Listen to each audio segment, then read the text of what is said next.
salaamaaleykum dafa am ay patriote moo xam partisan moo xam sympathisant dañuy seetlu ne dañuy commencé ne dañuy frustration moom lenn moo koy waral mooy soit da nga bëgg poste wala bëgg ku lay nemmeeku yëg la di la au téléphone wala boo ootee téléphone ñu jël la su fekkee pour poste la nit ki d'abord bala ñu laa jox poste yow dañuy xam ban compétence nga am parce que mënoo ñëw rek di laaj poste te yow kenn xamul ban qualification nga am bala ngaa laaj poste day fekk ñu xam ban qualification nga am te mën nga am qualification sax te doo mën a am poste parce que du ñëpp lañ mën a jox poste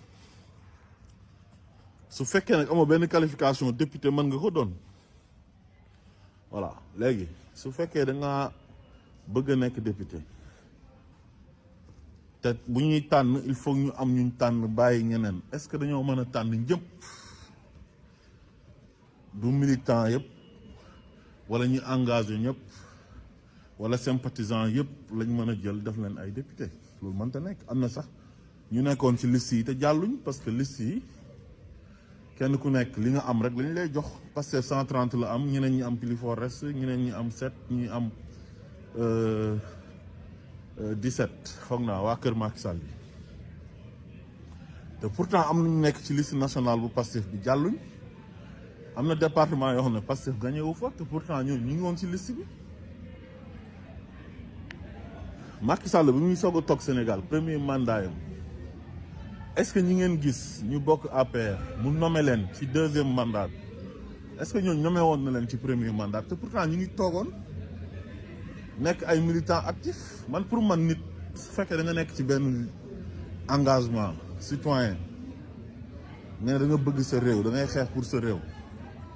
waroo ci séntu dara quoi waroo ci séntu poste waroo ci séntu ku la wax jërëjëf parce que yow da nga ko doon def pour sa réew defoo ko parce que jëmm Ousmane Sonko bi moo tax defoo ko parce que da nga war a am poste par force lu tax ngay am poste ak yow ban poste lañ lay jox mais am na ñu am compétence am qualification te kenn joxu leen poste instant bi man daal dama jàpp ne gor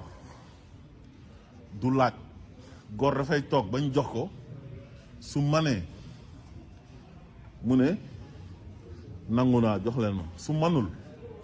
mu ne manuma décliné nekk militante rek wala militant ci parti bi di def